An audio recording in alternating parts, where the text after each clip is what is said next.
Well, well, well. Hello, hello. How loud am I talking here? I should put my headphones on. All right, let's put the headphones on. Let's put my hair away. That's a weird phrase to say. Let's turn on this fan. Oh, let me check my AC level. Actually, I should probably look it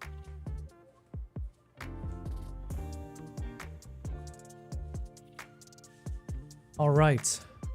That means we're ready to go. Hello, welcome everyone. BC in the chat. Thank you for gambling it away. Oh, nice. Good on you.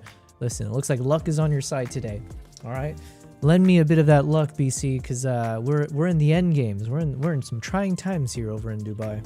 So, oh man, got some crazy news last night. I think I was up till maybe 4 a.m. because just for random reasons, I'm also a night owl. But I did get that news that was trending that the US basically said all American citizens, blah blah blah, if you don't need to stay for emergency, there's some kind of phrasing for this, right?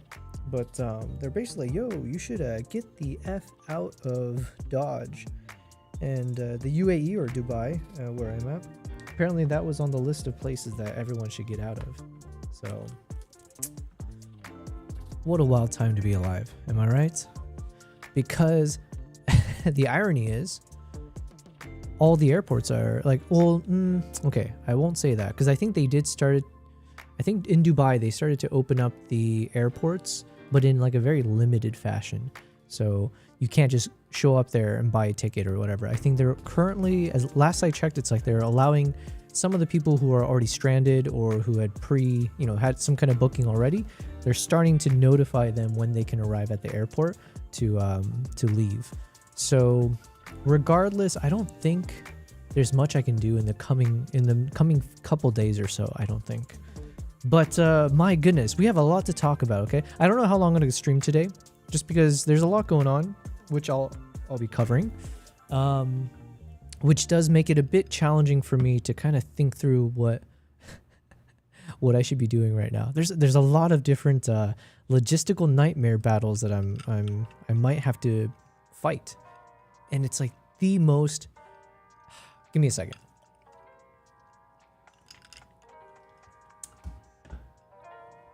Guten Albin, Daytor says hello. I hope you feel fine. I feel fine and dandy.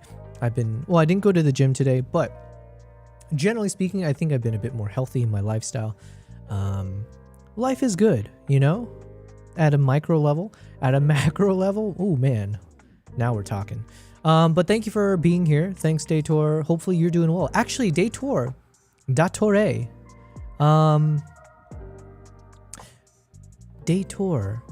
one of the places I was thinking, if I need to evacuate, that's a strong word, but that was the word they said. But if I need to leave Dubai in the coming days, I was thinking the friend that stayed with me for the past like month and a half or 2 months, or I forget how long, she moved to Germany.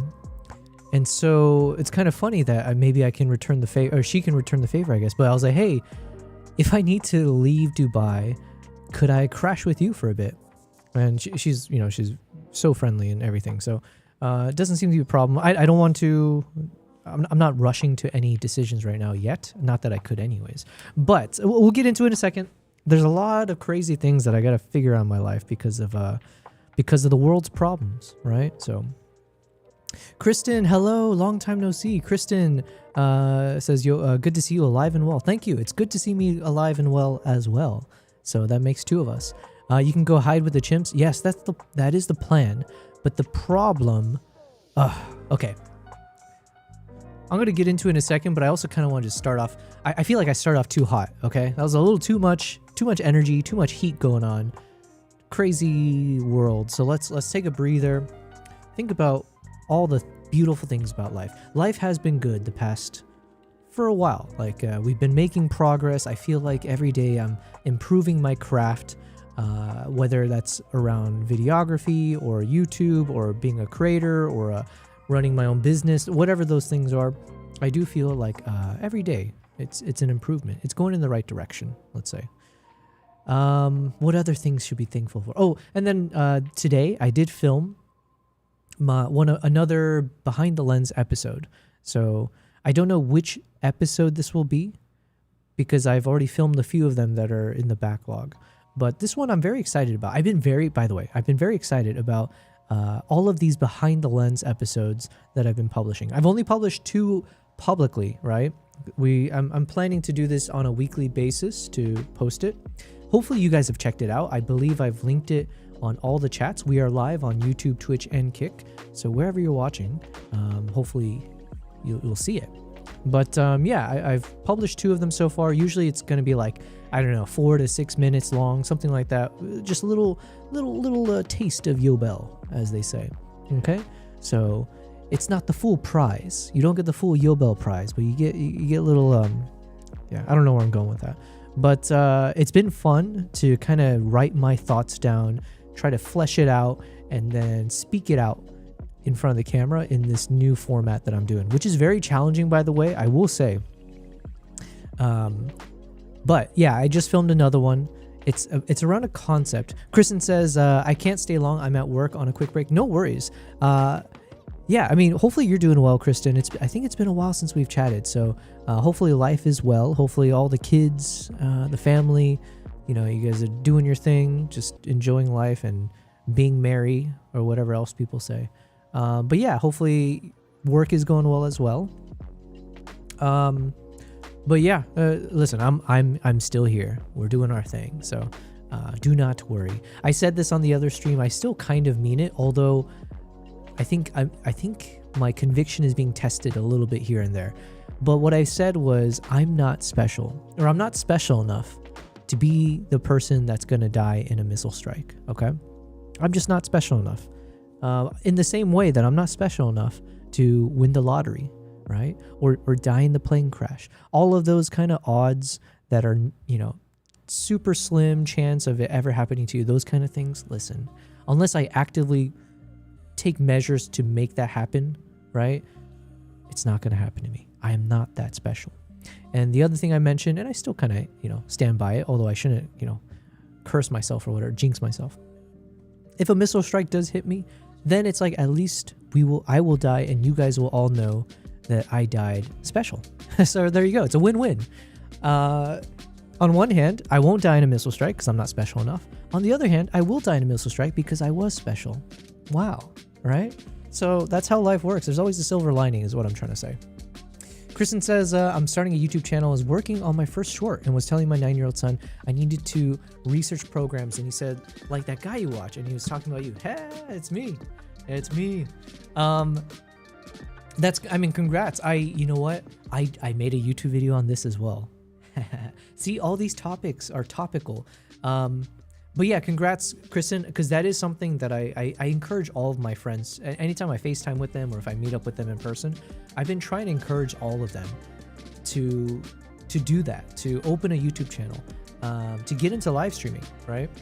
Even if you're the most corporate person in the world and you have zero artistic drive or desires, I still feel like in the age of AI, in a world where technology can essentially in a day just wipe you out of your purpose in life, right? If you derive all your meaning in the world from what you do as a job, and if that job is not your passion or career, but it's like it's just the 9 to 5 or whatever it might be, there's a world where that could be completely taken away from you in a flash, right? That's just the way of the world. That's corporate world as well, but it's also now with AI, it's just like going to be insane, the displacement. So as we see this kind of wave of AI and tech and the way of the world going in a certain direction, I feel like it behooves all of us to try to make ourselves the business, right? Because that's the last thing that AI can replicate is a replica of yourself or the version that people want to pay attention to, right? So that's a message I've been preaching a bit here and there. I made a YouTube video on it. It's not posted yet. It should be fairly soon. I think the working title is AI will replace me and I'm not, in parentheses, I'm not okay with it. Because in some ways I'm okay with it. I'm learning to embrace the wave, but also there are things that I want to do to fight against it and make sure I survive. Kristen says, Oh, no, I don't want to be on video. No, I'm not saying you have to be on video, but I'm saying just the act of two things. One, and this is one of the things I'm really pushing myself this year, is being comfortable being uncomfortable. That's 2026 mantra, right? That's what I've been saying as much as I can. So just constantly being uncomfortable is the right amount of uncomfortableness, if that's a word, is good to, it's like that friction, that motion, the chaos, a little dab of that at one at a time, or a little bit at a time. That's what you need to kind of elevate you to the next level, right? And at some point, it's like going to the gym. And if there's like some kind of workout or a weight that you've been lifting and it's been tough for you, you couldn't even do 3 of them. But then at some point you're able to do 3. And then what do? Oh, then you can increase the weight, right? Until you increase the weight, until that weight is also uncomfortable for you, until it becomes comfortable, right? It's easy to do. So then it's like these kind of incremental baby steps you can make in your own life, in your personal pursuits, your personal development. And it's not always visible or obvious to you on a day-to-day basis. Like in the same way, going to the gym, you won't know until maybe months later or something, like, oh my God, if I looked back and this is how much weight I lost, or this is how much muscle I gained. So yeah, it's just like the daily act of just being uncomfortable, adding that level of discomfort. Not too much, right? Enough that you can handle at one go. I feel like that's like a mental gym exercise that not enough people do. So that's something I'm definitely pushing myself. So yeah, you don't have to be on camera, but just by learning how to start a YouTube channel, my God, did I discover how challenging that is. It's not like easy for me. It wasn't second nature. I had to do a lot of watching YouTube videos. I had to do a lot of ChatGPT, AI. How do I do this? What is this? What is that? So many steps that go into it. So yeah, why not start now? And every day, those confusing question marks you have, you'll be checking it out or checking it off. And boom, by the end of it, it's like you're a YouTube expert. And other people, your kid is going to go up to you and be like, how do you, like, Mom, how do I start a channel? It's like, oh yeah, I know all about it. So yeah, anyways, my son wants to be on video, but not me. Yeah. Oh, Kristen, you might have missed out, but there is someone who joined our community recently.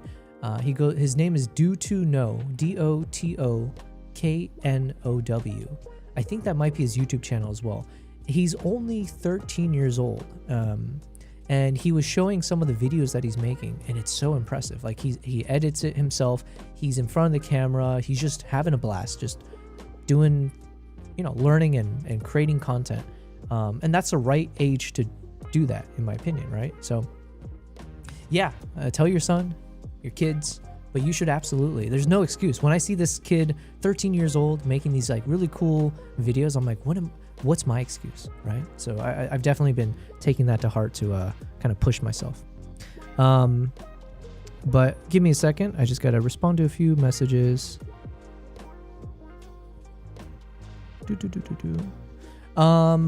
You've met him? Oh, you've met him. Okay, good. I do love my job, nursing home today in memory care, but this is something I'm working on with my kids. Yeah, oh, that's even better. It's a nice bonding. I have to go. Praying you stay safe. Thank you very much. I will do my best to stay safe. Thank you. All right, give me like 3 minutes, guys. I just need to respond to something that's important. Listen, we're living in the end time, so there's a few messages I do need to kind of check up on and things like that. BRB, like 3 minutes.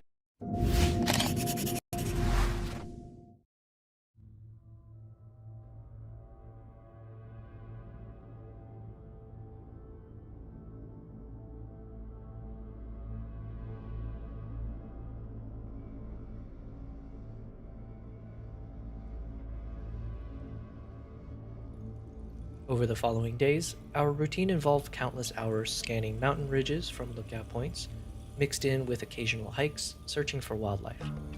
Here are some highlights of those sightings.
Alright, let's dive into how I pack for Uganda, starting with the essentials, most of which fit in my Samsonite Ecodiver check-in bag. You can find all my gear linked in the description below. I opt for a soft case when flying within Uganda since they use smaller charter planes that have a 15 kg soft bag limit.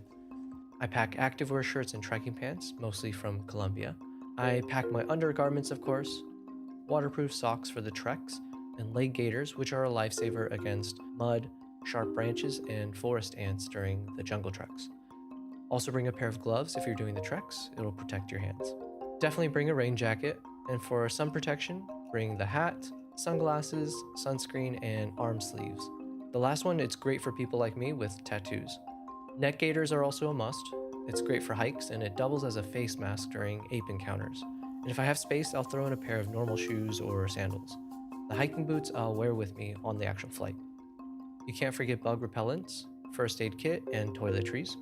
And then with the remaining space, I'll throw in all my non-battery camera accessories, like the tripods, gimbal heads, camera straps, lens filters, and cables. For context, all this packed up comes in at around 12 kgs. Moving to my primary carry-on, Okay, I'm back. You know, I haven't eaten all day. I just realized that. Wait, did I eat any time today? I had tea, and yeah, that's all I had. I only had tea today. You know what? Actually, I should lose a bit of weight, so this is probably for the best.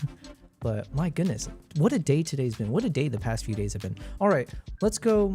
Let's talk a little bit about my current situation. For those of you who are interested, I guess. Yes, I am currently in Dubai, and what's happening? Well, the world is happening. Apparently, the world is converging on itself in terms of all of the world's conflicts and strife.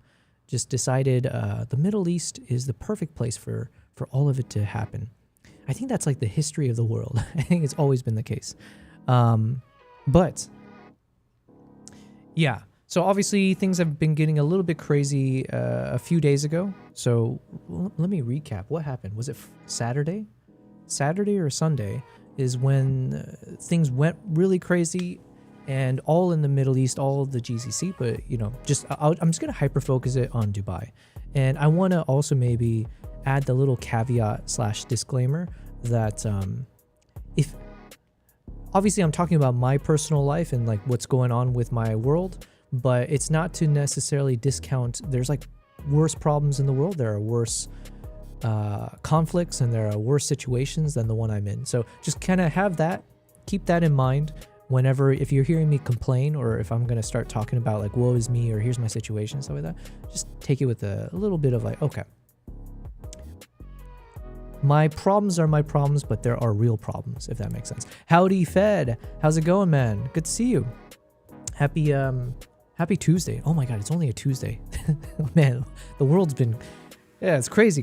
So anyways, yeah, so obviously there's been a lot of explosions out here because, you know, Iran decided to attack all of the GCC after, and by the way, I'm not a geopolitician, or I'm not an expert on these things. So obviously there's a conflict now happening after US and Israel did what they call like preemptive strikes against Iran, and then now Iran's been responding in kind, and their tactic, I guess, has been one of doing like a spray and pray, if you will, and just saying like, we're just going to attack all these neighboring countries. So UAE is one of those that has been hit by that, and apparently we have been hit the most. There's like, I don't know. Also, I have to keep in mind, whatever I see online, I have to take that with a grain of salt, because it's like, you don't know what's real. So, but there was one thing that was showing like, apparently the UAE, it's been getting a lot of these rockets because, I don't know, it's probably a psychological thing that Iran, that they're trying to do, where it's like, hey, let's hit all of these US bases, but then let's also hit these very high populated tourist kind of locations to act as a deterrent for people not to continue this conflict. So anyways, point is, we've been getting a lot of missiles, you know, all over, but the government here has been doing a fantastic job, if I may say so myself, in terms of keeping everyone safe, and also not just keeping people safe. I think they've been doing a really good job of keeping everyone up to date on what the hell is going on, right? So they've been doing a really good job of just like having some transparency about here's what's going on, here's what to keep in mind, here's what you need to do, here's who you should be paying attention to, or like what information is real. So, and the main thing that they've been saying is like stay indoors, right? So easy enough for me because I'm mostly indoors anyways, just doing my streams or edits and stuff like that. However, so anyways, there's been, I think I lost count, but anywhere from 10 to 20 blasts, like explosions that I felt, right? That doesn't mean much because I think they explode up in the air, somewhere high up in the stratosphere. They're using some kind of interceptors to, intercept the missiles. And when they explode, it's just like Dubai's not that big. So wherever it happens, you can kind of hear or feel it, for the most part, anywhere in Dubai. But yeah, it was kind of crazy. Initially, it was pretty rough. I say rough, but it was a bit jarring to have to, it was just like a bit jarring when your building is shaking from it. Like, oh shit, okay, it's a little bit more real. So yeah, but anyways, I think about 10 to 20 times. Yesterday, I think there was maybe 3. I woke up to 3 in the early morning, and I might have felt a few more in the evening, but I think things have kind of calmed down a bit, or it hasn't felt as continuous. But knock on wood, right? Fed says, let's just call them the IRGC, since regular Iranian people want these lunatics gone too. Yeah, I agree. I just forgot what they're called.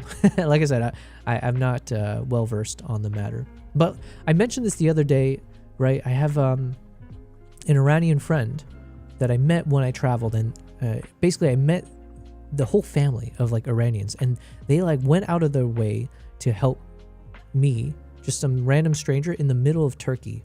I was like in this random town in Turkey, and some taxi driver was basically just about to scam me. I think we were staying at the same hotel or whatever. They saw me in the lobby talking to this taxi driver, and they approached because they're like, yo, this guy's trying to scam you. This driver was about to like rip me off for some crazy amount of money. And so they didn't have to do that, but they went out of their way, got between me and that driver, and basically like berated the shit out of this guy, and then proceeded to also kind of help me out, tell me what to do and stuff like that. So it was very, very kind, obviously. It was a kind gesture I wasn't expecting as a solo traveler and whatever. And then I met a few other Iranian people while I was in Turkey. So I think at the time, this is like years ago at this point, but I think Turkey was like the vacation hotspot for a lot of Iranians. And every freaking Iranian person I met was like beyond friendly, and they all would say the same thing to me. They'd be like, look, don't listen to the things you hear in the news about our government or things that are going on. We don't agree with what they do. But it's just the way of the world kind of a thing. And it's like, you know, they were super hospitable. They're just like, you need to come visit. We'll show you all of the beauty of Iran. And apparently it is like a very beautiful country. But unfortunately, of course, things have only gotten worse. So I've never been able to take them up on those offers. So yeah, long way to say, Fed, for sure. Like I at the very least, small sample size or anecdotal, but just from the small interactions I've had with Iranian people that are living there still, but then also, you know, I do live in Dubai, so there's a few like Iranians that live in Dubai, and they're completely just like, yeah, of course, what's going on there is insane. But either way, inside and out, people are very different from the way that they're portrayed by the government. So it's a very unfortunate situation. Obviously, it's just sad all around. So yeah, not to be a Debbie Downer, but yeah. So anyways, that's the situation. The blasts I think have kind of stopped, or I can't remember the last one I heard. So it's been a while since some kind of crazy boom or whatever has happened anywhere near me that I've been able to make out. So hopefully that's good news, right? But the things that have been a little bit crazy is last night, before I went to sleep, I was getting ready to sleep, and then I saw on Twitter and Instagram were these posts from the state government, like the State Department and whatever else, saying like, hey, all non-emergency personnel, I think that's the terminology, all non-emergency personnel needs to evacuate from these countries. And basically it's like all the countries in the Middle East. Like it's like every single one of us. But yeah, the UAE was on there. So that's a little bit like nerve-wracking / confusing because they didn't give, I don't know, it's one of those like, okay, what the hell is going on? It's just a little bit of chaos, a lot of chaos, and this feeling of like, have you guys really planned this out? Did you guys really think this through before you've made the decisions you've done? Made the decisions you've had in the past few days or however long. Because it's like, why would you start a conflict and then 3 days afterwards only then let us know that we should get out of Dodge, when by this point, like the airports and like you can imagine the situation is chaos. It's not just you trying to get out, it's all the tourists that are also stranded that are waiting in line to eventually be able to get out. It's like it seems like it's all over the place, right? So it's been a bit confusing for me because again, just talking about my personal life problems now, not about the broader world stuff. I have a few, I've been telling you guys on stream, I have a few of these travel film projects that are coming up. Some really amazing, incredible opportunities for sure. One that I can't even speak on it, right? Because, I can't technically speak on the details or anything. But the point is, there have been these incredible opportunities that have been lining up in the next, 2 months that I've been so looking forward to. I've been very excited about, and it's a culmination of like, definitely I put in my blood, sweat, and tears to kind of have these opportunities. So yo Honyasu, long time no see. Thank you for being here. Thank you for the epic raid. Shout out to Honyasu. Wait, I've been learning when someone raids me, I'm supposed to do something. Does it work? Shout out. Oh wait, but then the problem is I don't know how to spell your name, right? Well, shout out to Honyasu over on the Twitch side. Thank you very much. Thanks for being here. I'm just doing a chill stream today. Hopefully you had a fun stream. Give me 1 second. Let me just double check, make sure.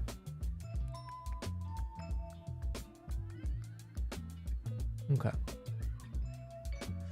But yeah, thank you very much, Honyasu. Thanks for the raid. Hopefully you're doing well on this fine Tuesday. I don't know what time it is for you right now. It is 8 p.m. over yonder. Thank you for that epic raid. For those of you, if you are new to the channel, I am a wildlife and travel creator. I mostly do photography, and now I've shifted into videography and learning filmmaking and all that fun stuff. So check me out on my YouTube channel. I've pinned my latest YouTube video on the comments or in the chats. So if you like a taste of who I am, there you go. I think it's like 5-6 minutes long. Oh, and by the way, the next video should be releasing tomorrow. I have it scheduled for like a weekly thing. So enjoy. I'll obviously let you guys know, but I'm very excited for you guys to see the next episode. And Daytor says, hello, Raiders. It's 23 o'clock, so it's 11 p.m. Well, thank you very much for streaming and raiding and tuning in before you go to sleep. If you have to head off, obviously, I understand. Enjoy. Have a good night. But yeah, thanks for being here. I'm doing well, though. I'm doing well. Just surviving. It's kind of weird. I wanted to say surviving the pandemic, but I guess it's a different situation. It's a different type of lockdown I'm in right now. Fed says, yeah, it really sucks for people, but obviously they can't let anyone know anything or else it wouldn't really be a very effective operation. Yeah, for sure. Like, obviously there are administrative, logistical, strategic, all the other reasons, but it still makes you feel shitty because it's like, well, you're making these decisions and knowing that you're a pawn in the game essentially does feel a little bit shitty, you know? It's like, okay. They're basically viewing a lot of us in the Middle East, let's say, the US citizens and beyond, right? But just in my own small world, they're basically viewing me as an acceptable sacrificial lamb for the greater good. And I'm not opposed to being a sacrifice for the greater good. Honestly, I'm not. But it doesn't make it feel any better, especially if it's from people that you just, you want to trust that they're making the right decision then for the right altruistic or morally or like ethical reasons, but that's very questionable. Dator says, I have 1700, which is 5 p.m. Yeah. Oh yeah, your place is kind of hotspot right now. Yeah, it's a little bit of a hotspot. It's kind of crazy. Hold on 1 second.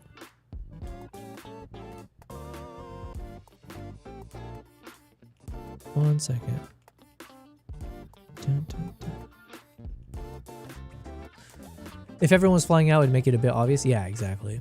But nothing about what's happening is very ordinary. I don't know. There's just so many things. It's just, what can you say? But yeah, so right now, I was mentioning there's been a few projects that have been lined up. The first one, I was supposed to be leaving in a few weeks. Right? In a couple weeks, I'm supposed to be flying out. They just figured out the visa situation. I'm ready to go. Like, you guys have been watching my stream. I briefly talked about preparing for these upcoming trips. I'm like trying to get all of my camera gears, the travel gears, lining it up because yeah, it's go time, right? And now, of course, here comes the situation where now I don't know what my best next step should be because airports are locked down, but they've started to open it up. You've got this announcement from the government, the US government, saying, you know, basically strongly wording and strongly suggesting that all citizens should leave. So then I gotta figure out, okay, they're making it sound serious. And they make it almost sound like this is going to be something that's drawn out, right? This isn't going to be over in a day. This might be something for the foreseeable future.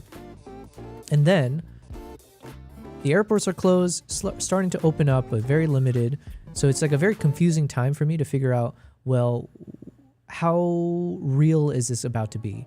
And does this mean that, let's say, 2 weeks from now, when I need to travel, when I need to head off to a different country to do my project, this amazing project. Again, I'm so excited to be a part of what I'll be doing. It's a huge level up for my resume, if you will. Not to use it that way, but like in terms of my experiences, to have this type of thing happen to me, it's a huge moment for me. It's very important for me, personally, obviously. But yeah, so now it's like, okay, what the hell do I do? Because if I stay in Dubai, and let's say in 2 weeks' time, I am ready to fly out, what if airports are closed again or they stay closed? In which case, then I can't do the project, which is like, you know. And also, yeah, for all the reasons, right? It's just a huge thing to deal with. So then the question becomes, all right, well, what if I can find a flight out of Dubai sometime from now until 2 weeks from now? And if I can fly to a country like Germany and just crash with my friend and stay there for the remaining time, then that way I can just book a flight from Germany, and I would assume that there should be no issues to go from Germany to whichever countries I need to travel to. So that's like a current thought now is like, okay, can I be a burden on my friend and crash with her for however long? But then also my cats. Right? Then there's like all these things, right? It's like, okay, what do I do about my cats? Now, obviously, I have friends here, or I can hire a cat sitter. But then if things get crazy, can I rely on a cat sitter to take care of them? I can rely on my friends, but then some of my friends that I usually would ask for these things, they're also stuck outside of the country. It's like the layers to how crazy this the situation is like insane. So I have a few friends that are stuck outside of Dubai. Actually for the best, right? Because probably safer. And then, yeah, so then it's like, okay, can I ask a friend to then take care of my cats while I'm gone? Because I can't take my cats with me. That's like that's probably not possible, right? And by the way, I should have clarified this from the beginning. Hold on, let me read. I read today people who order flights to Dubai or really any Middle Eastern nation, their trips are canceled until at least March 16 from here. The current operation is 4 weeks, but it can obviously drag out depending. Yeah. You can go anywhere else from Europe unless the flight uses Middle Eastern airspace, etc. Yeah. I mean, I'll be going mostly to Africa, so I think it should be okay from somewhere in Europe. Alternatively, I got to find someone. Do I know anyone in Africa? Yeah, alternatively, I have to see if I know anyone who would let me crash with them in Africa. And that's a big-ass continent, right? So where could that mean? Do I even know? Who would I know? Yeah, see, these are all these questions that I got to figure out, right? It's like, oh my God. Many Asian spots are no-go because of this. Oh, yeah, so maybe I can't even do Asia. Actually, let's look at a map. Hold on. Let's look at a map and see where the hell can I travel to.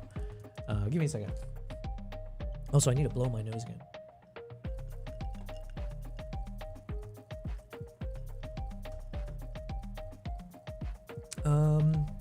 All right.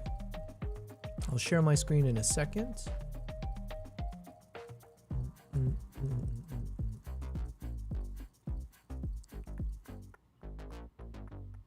Crazy times, okay? There was something I was going to say. Oh, yeah, sorry. One thing I should clarify, I think, and this is, by the way, just take everything I say with a grain of salt because I don't know how true it is. It's just like my feelings.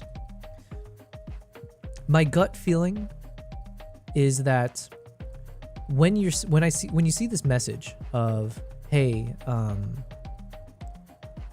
every American citizen, you should evacuate, you should leave Dubai, UAE, all these other countries. When I see that, I don't necessarily view that as, oh my God, it's the end of the world. Like there's going to be some kind of massive, I don't know. It's going to like, I don't think it's going to escalate to that crazy level of devastation. I just think they're just saying that for precautionary reasons. And the reason I'm also talking about this is because I don't feel like, I'm not like, let's say if I stay in Dubai, I don't genuinely feel like this real direct concern that this is the end of the world for me or something like that. Maybe, who knows? Maybe that is the world.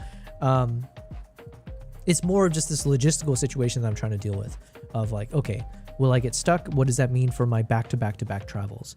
Because obviously that could mean, it's like a domino thing. If I can't go on one trip, I might not be able to go on the other trips. So is it better if I just pack up all my shit and then just stay out of Dubai for the next month and just hop from one travel to the next and use Germany or wherever it is as my new hub for the next month? That might be the best plan.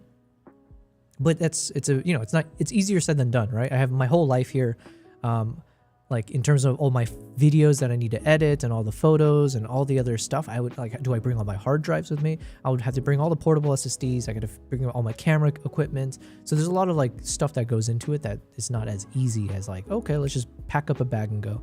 Honya says, I got to sleep now. Good night. Thank you very much. Have fun streaming. Yeah, thank you very much. I always do. But yeah, so what was I going to do? Oh yeah, I want to check out the map. Let's see where can I escape to?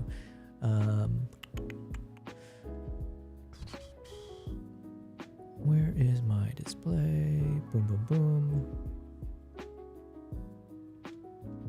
Okay. Where do we want to look up? Africa. The continent. Wow. All right, here we go. We're going to narrow it down. I mean, whenever there's bombings, they make a recommendation like that. Yeah, like that's what I'm saying. I think it's a bit precautionary. I don't personally feel that, like I don't feel some existential dread that it is going to be the end of the world. Like I said, in my world, in my bubble, it is more just around logistical situation and these opportunities that I have. I almost view it as like once in a lifetime opportunities. These projects that I'm a part of, and it's a few things, right? But so I have my first trip that's going to be in a couple weeks. Daytor says good night to Honyasu. He might be gone already, but yes.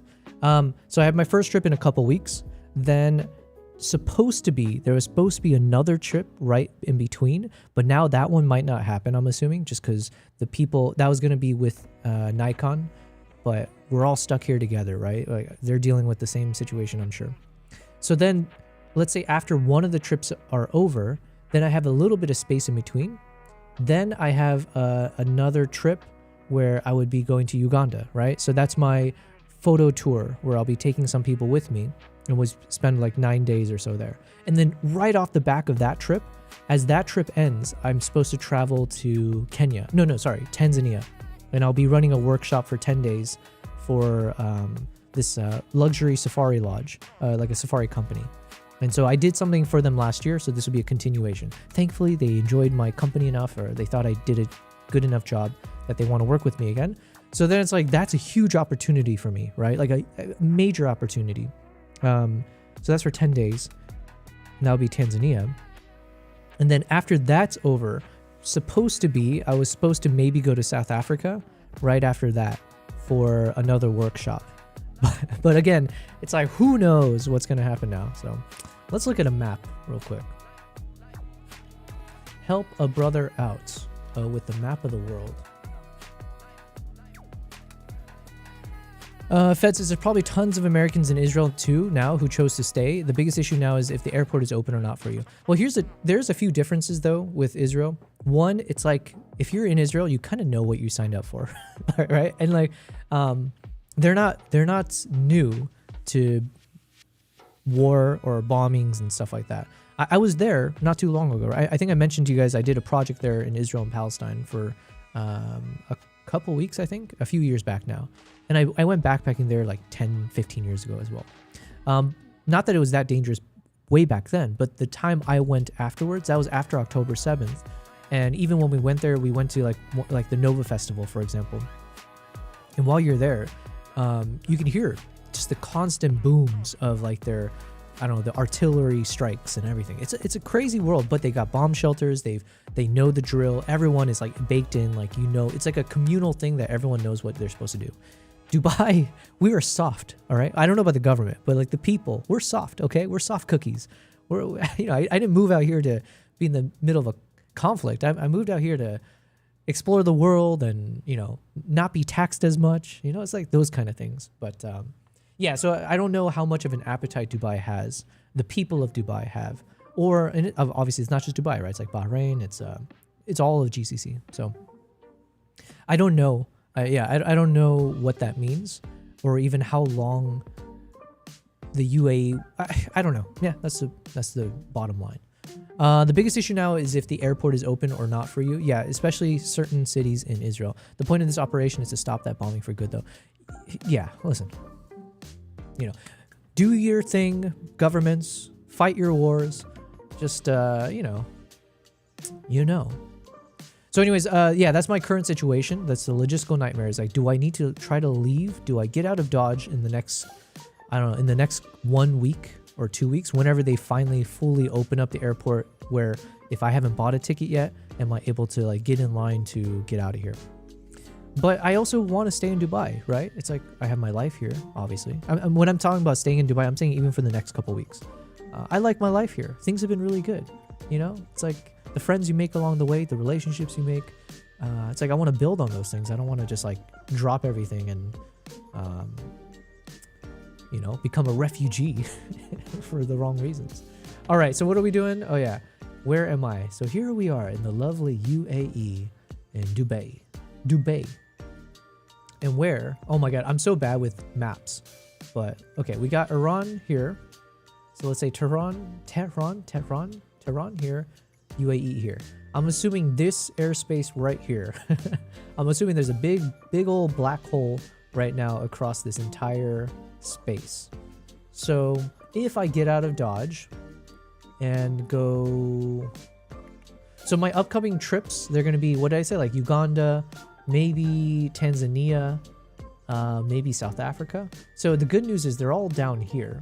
So if I were to get out of Dodge by flying over to Asia, so if I flew over to Sri Lanka, I can't do that though, because like I said, I'm traveling with like a shit ton of, if I do this, I would be traveling with all of my camera gear and a bunch of other stuff. So where would I go? And then the moment I go too far this way, the flights are so long, I don't know if it's worth it. Yeah, Singapore, because the whole point is like, okay, if I'm going to be going somewhere here, down here, Uganda, Tanzania, South Africa, then technically, if I do stay in Singapore, there should be no reason, without being an expert, because I know airplanes, they do all these fun, they love to like do routes that don't make any sense to a layman. So unless they do a route where they literally are having to circle around this way, and I'm assuming they'll be forced not to anyways. So if I stayed in Singapore, I technically could imagine a world where a flight from Singapore to Uganda or Singapore to Tanzania should be a-okay. Okay, so that's one option. I might have to ask ChatGPT for some help here. Another option is if I stay somewhere in Europe, maybe Europe. Yo, IVXP, thanks for being here. It's been a while. Ivy says, because Dubai normally stays out of conflict, but now it's just stuck in the middle of this stuff. Yeah. And you know the irony is,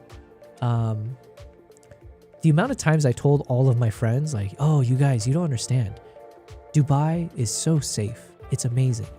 Look at you guys in New York City, San Francisco, Chicago, and all the crazy things in the news of like, you know, carjackings or violent criminals and stuff. It's like, come, Habibi, come to Dubai. It's very safe. And that is true, by the way. I still stand by that.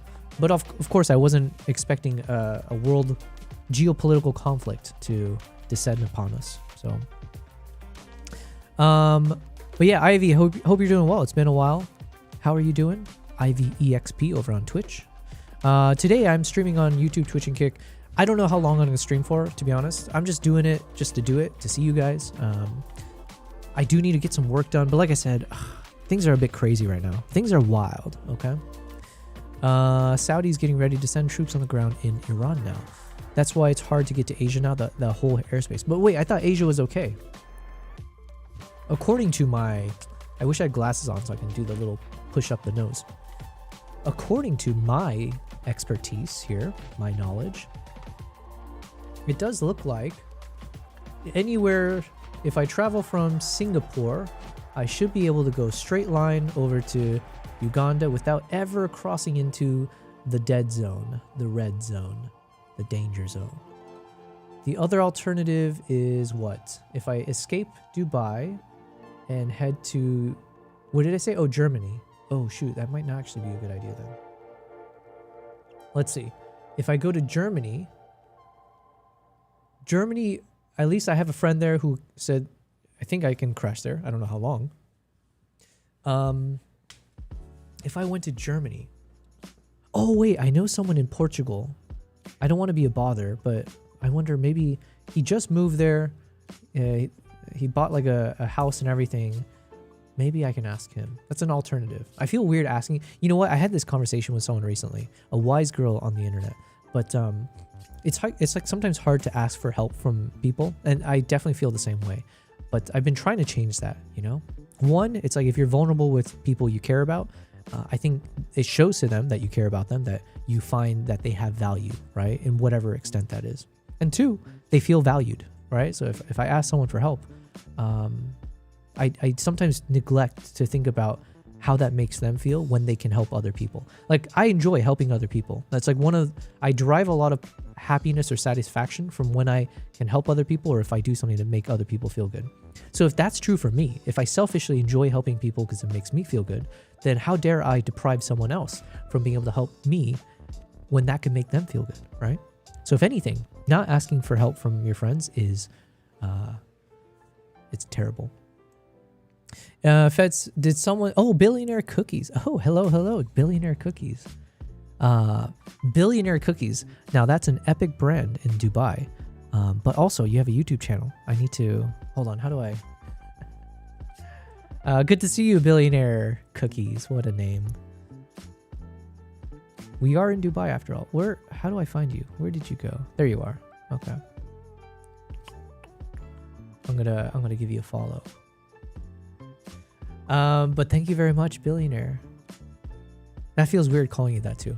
Anyways, BC. I'll call you BC.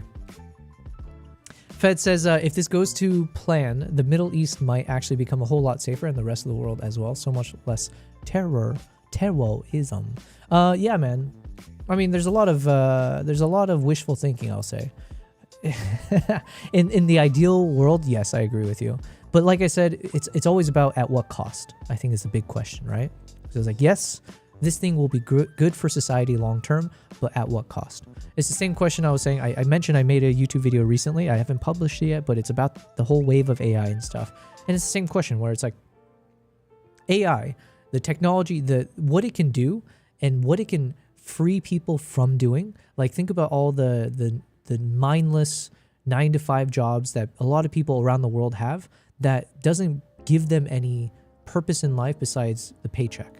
And in an ideal world, they wouldn't have to waste their life doing these jobs, right? They should be chasing after their dreams or their passions. But unfortunately, we don't get to make those choices. A lot of people don't get to have that choice. So then you can imagine a world where AI would actually remove that from the equation and save up so many people's times from doing those things. But then there's real cost of the people that did the thing becoming worse off, at least in the moment, right? It's like, I I know in the US, it was the whole wave of manufacturing where, yeah, we went through this whole boom where technology and automation made it such that building cars and all these other kinds of tech, like vehicles and I don't know, other things became so much easier and faster and more efficient because they applied machines instead of hand building things.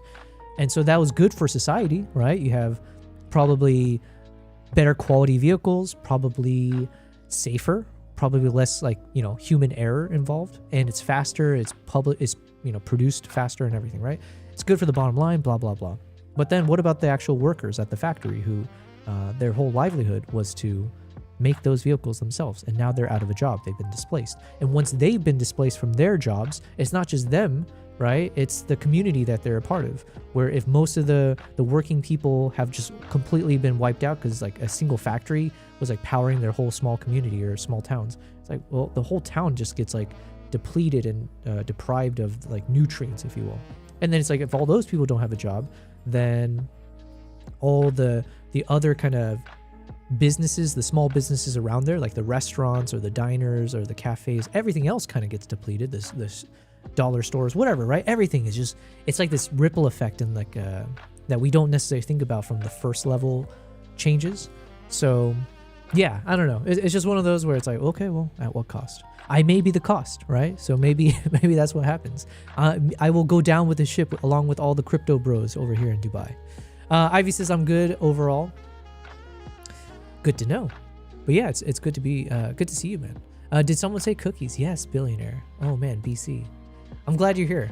It feels good to see a friendly face. Fed says if this goes to plan, yep. Asia is okay with Africa, but you can't get there from Europe. Yeah, so I just realized maybe my thought process.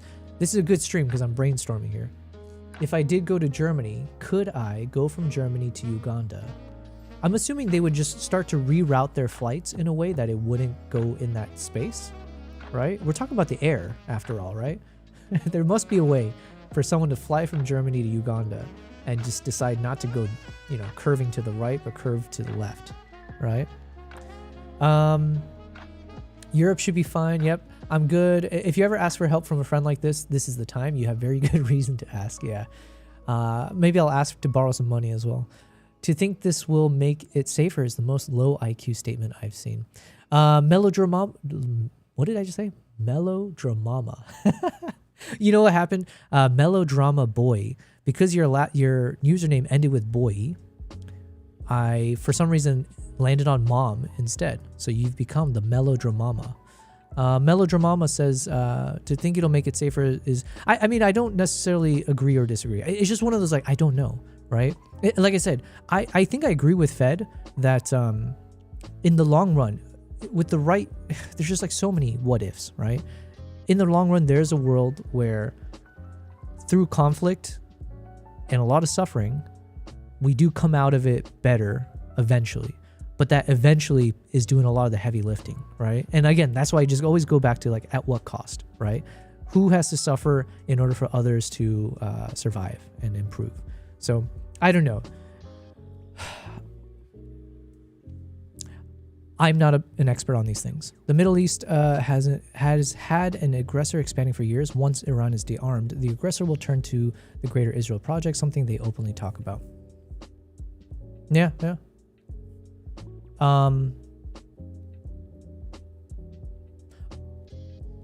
I can only read it and say yeah, but like I don't have any conviction behind it because like you're preaching to the wrong choir here. Because I'm definitely not a politics streamer. I would be the last person I would go to for advice on anything geopolitical in nature. I do read up on the news and stuff, but I would never say I'm read up enough to listen to. I think I have a good compass, like a moral compass for things. I do genuinely feel like the things I believe in, the moments where if there's something controversial, but I have a certain stance on it, even if I end up being wrong, I'll probably be wrong on a lot of things, right? That's just the way of the game. I don't think I'll be wrong for the wrong reasons, right? I'll be wrong for the right reasons is what I'm saying. Generally speaking, I do want to live life in a way where it's like the things I believe in are things about, improving the world, not making it worse, or not stepping over people for my own betterment. Yeah, those kind of things. Yo, what's happening? We got Beatty in the chat. Beatty, hello. Thanks for being here. Good day. Good day to you. Happy Tuesday, and I'm assuming it's the morning time for you. But yes, hello. We are just doing a chill stream here as we try to survive the end of the world.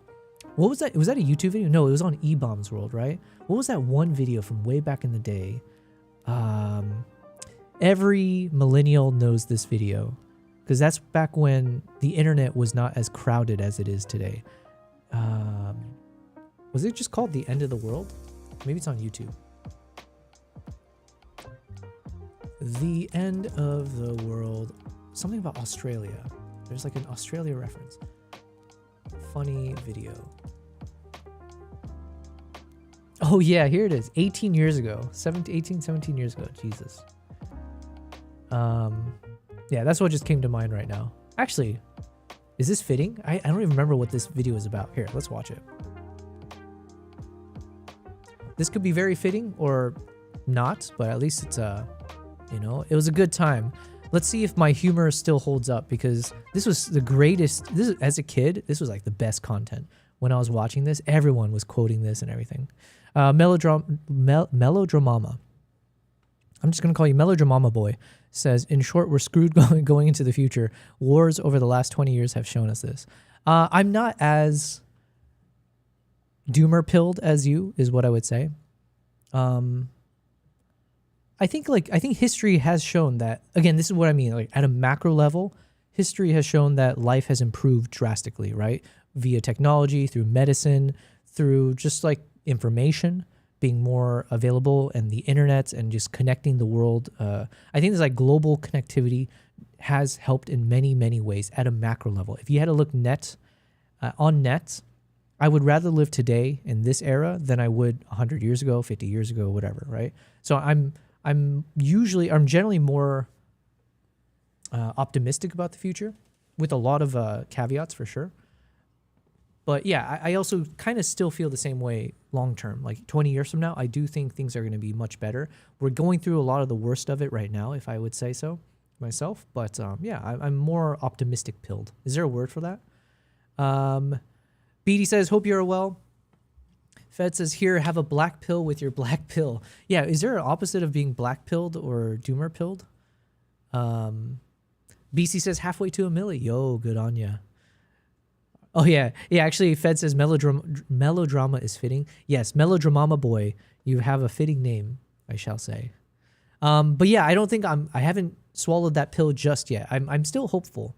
And at the very least, I am very much an optimist, so I want to at least fight the good fight to try to make it a bit more positive. All right, let's watch this freaking video. Where's the volume? Okay. There we go. Here's the Earth. Chilling. Damn, that is a sweet Earth, you might say. Wrong. Alright. Ruling out the ice caps melting, meteors becoming crashed into us, the ozone layer leaving, and the sun exploding, we're definitely going to blow ourselves up. Okay. So basically, we've got the sound China, effects. France, India, Israel, Pakistan, Russia, the UK, and us with nukes. We've got about 2,600 more than anybody else. Whatever. Anyway, one day we decided those Chinese sons of a bitches are going down. So we launched a nuke at China. While it's on its way, China's like, shit, who the fuck is shooting us? Oh well, fire missiles. Then France is like, shit guys, we got the missiles, they are coming, fire our shit. But then let's tired. Well, haven't. Oh my god, that's where that came from. I completely forgot. I've been quoting that my whole life, my whole existence. I always say, but I'm tired. And I forgot where it came from. It was here. Melodramama Boy says, I was optimistic when I was younger. Life will get to you at some point, but cool cat. Yeah, I hear you on that one. I will say, yeah. Actually, I don't know. I think I've gone through my ups and downs. I think when I was a child, it was the opposite. My childhood was very tough in the sense of like, I felt like I was working at the age of 4 is the kind of feeling I had. And then once I got into more young adulthood, I think I got a lot more optimistic. And then I probably have dropped a little bit. So I'm with you a bit, Mullo. But yeah. Now then fire the missiles! Meanwhile, Australia is down there like, WCF, mates. India, Israel, and Pakistan launched their shit, so now we've got missiles flying everywhere, passing each other. Russia's like, motherland! Then England's like, about that time, eh, chaps? Righto. So now the US is like, fuck, we're dumbasses. Canada's like, what's going on, eh? Australia's still like, WTF. Mars is laughing at us, and some huge meteor is like, well, fuck that. So now we've got nuclear winter. Everyone's dead except Australia, and they're still like, WTF. But they'll be dead soon. Fucking kangaroos. But assuming we don't blow ourselves up, us Californians just have to worry about California breaking off from the United States to go hang with Hawaii. Alaska can come too. The end. Oh, good times. Good times. Ooh, I hear a fighter jet right now. I'm assuming that was a fighter jet because my understanding is all of the yeah, because I don't think there's any commercial flights for the most part, and the sound is very loud, so it sounds like probably must be one of those like fighter jet engines or something. So I don't know what that means. Hopefully that's a good thing. You know, they're doing their job, but I'm here to report to you guys as I'm living my life here. If anything happens, if I feel a boom, you'll be the first to know. You said I was optimistic. Oh, where did my Google Maps go? There it is. You're optimistic. I see the PTSD from Asian parents. Hells yeah. Are you Asian yourself? Is that where that mellow comes from? Or the drama? Man, growing up in an Asian, first generation Asian household, oof. You know, you learn a thing or two about resilience. That's what I'll say. Okay, I might need to talk to ChatGPT about this.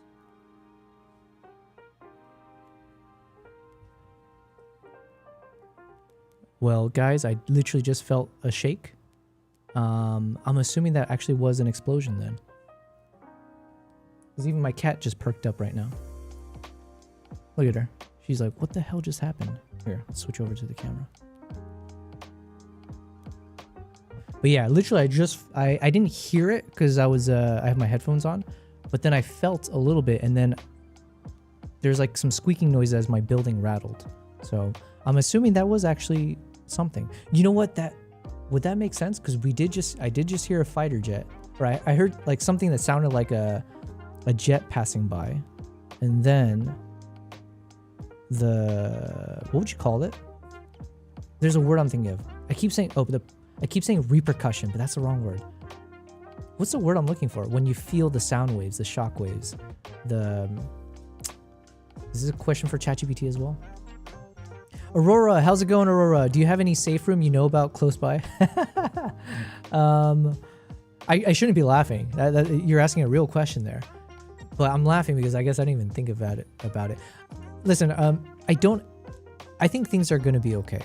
It's a big think. It's think in italics, right? So it's a little like I'm not standing strong. I'm not standing tall with that thinking. But I think things are going to be okay in the sense that I don't think there's going to be...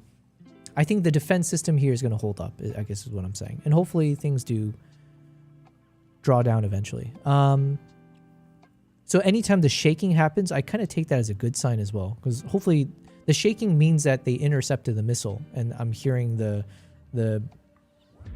repercussions from the sound wave. Reverberation is the word. Thank you very much. And I can't even say that word. Reverberation.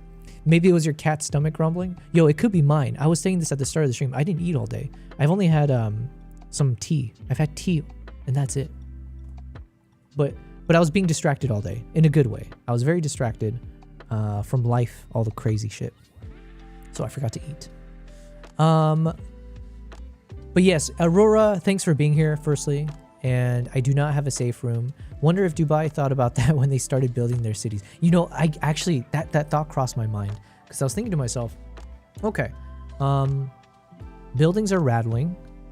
Do you think they factored in, these architects and the builders, do you think they factored in, well, in case of increasing Middle Eastern strife and conflict, we must have buildings that can withstand real bombing?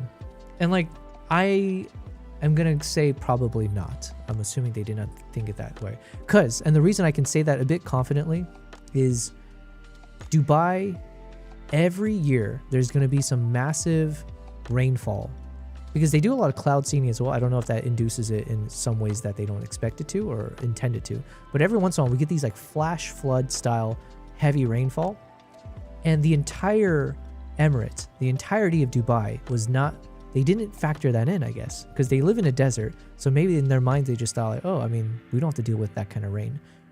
But every year that rain happens, and every year the entire city basically shuts down because, you know, the highways are flooded or the buildings are dripping, right? Like I remember I took some videos before on my Instagram account in my old building during lockdowns when it was like hailing.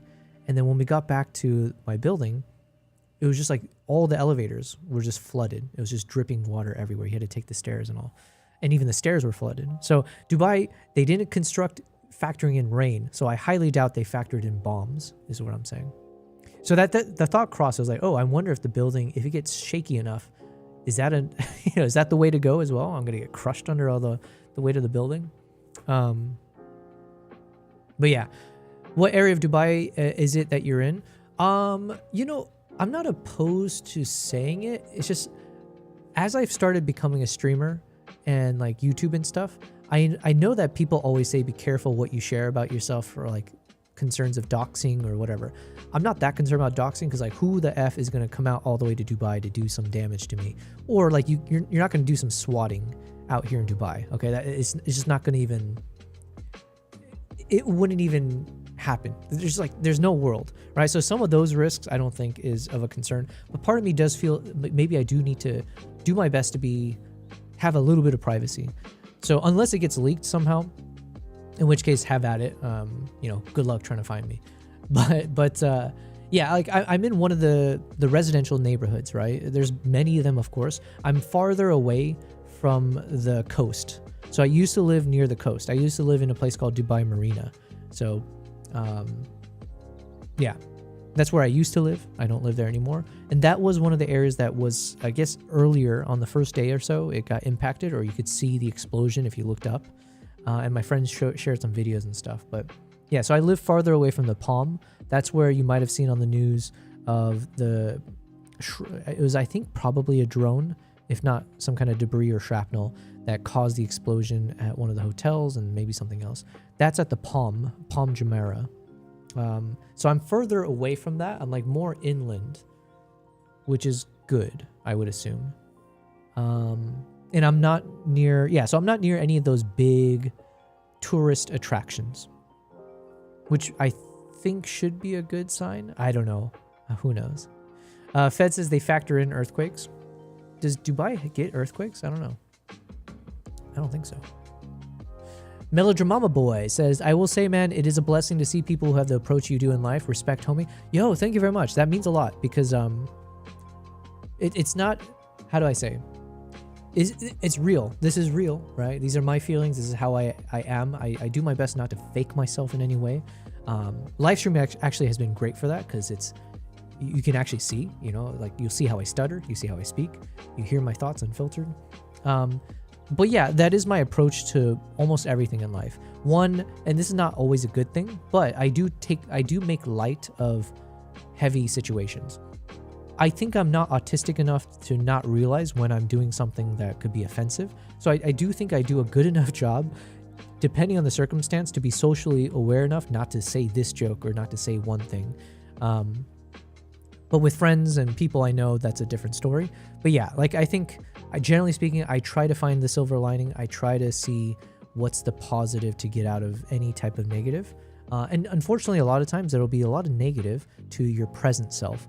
And we don't know until the future self gets to live their life that the negative that present self is experiencing was actually, it was like the nutrients needed for your future self to be better, wiser, just improved. But the present self, me right now, is the one that's going to suffer through all the consequences, right? Or through all the actual suffering. So yeah, if a missile strikes, well, I guess the future self's gone too. So we all go at that point. I always need to add a little melodrama. Good on you, man. Listen, I don't judge. I don't mean like the address or anything, just roughly like east or west. Yeah, I guess I'm more inland and I'm more like towards the middle-ish or southern. Okay, because I'm not really good with geography anyways with Dubai. I'm not near any of the airports and I'm not near any of those big attractions like the Burj Khalifa or anything else. So in some ways you would think that I'm somewhat insulated, or I should be further away from quote unquote like hotspots, right? Not to want any of that to happen, but yeah. I know where you mean, the residential area further from the coast. Yeah, the places they target seem to be hotels and such. It's fine. I laugh in serious situations. Yeah, I laugh always at the most random, uncomfortable times. You know what? I used to. This would always happen to me back in the day, but actually, it still happens. Why did I say back in the day? Someone would say something to me that's a bit like dark, and then I would always respond by saying nice. But that's like kind of like my tick word, or it's not a tick word. It's just like my filler word, I would say. And I'm saying it, it's not just a filler word. I say it for a reason. Like I say nice, but usually in my mind, I'm saying it because I'm being sarcastic, right? So it comes with a sarcastic tone, but it doesn't always come out that way.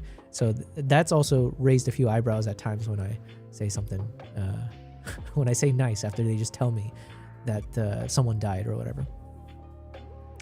So yeah, residential areas away from those seem better. Yeah, like I said, I'm not as concerned. One, I'm not very fearful of dying, of the concept of dying. You know what's crazy? And I kind of stand by this. Back in the day, especially when I was in San Francisco, when I was living there, I would have the craziest dreams. I would be tripping my balls off essentially and just have all the kind of crazy dreams. And I used to document all of my dreams. But I think and I used to have sleep paralysis as well, which was also very terrifying. But I was fortunate enough to have some recurring dreams where I would die. So fortunate of me. But actually, give me 1 second. I'm just going to respond to something again.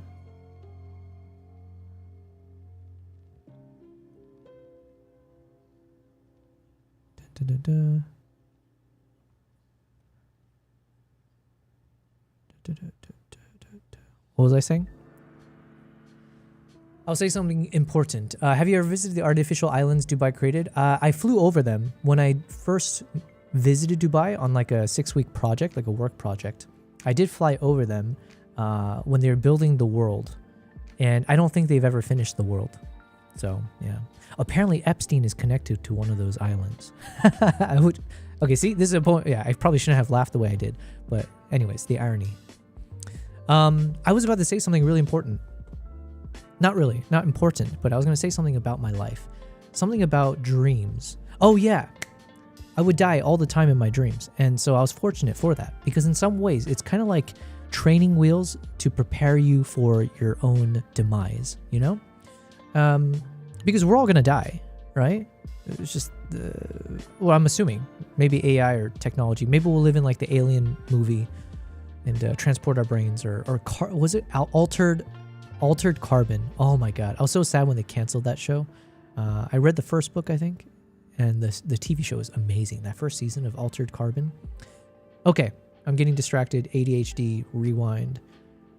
Dying in my dreams. Okay. I do have pretty vivid dreams, but I would have a bunch of recurring dreams where I die. A lot of those dreams where I die, it's usually from falling, let's say, right? One type of those falling is when I'm in a vehicle.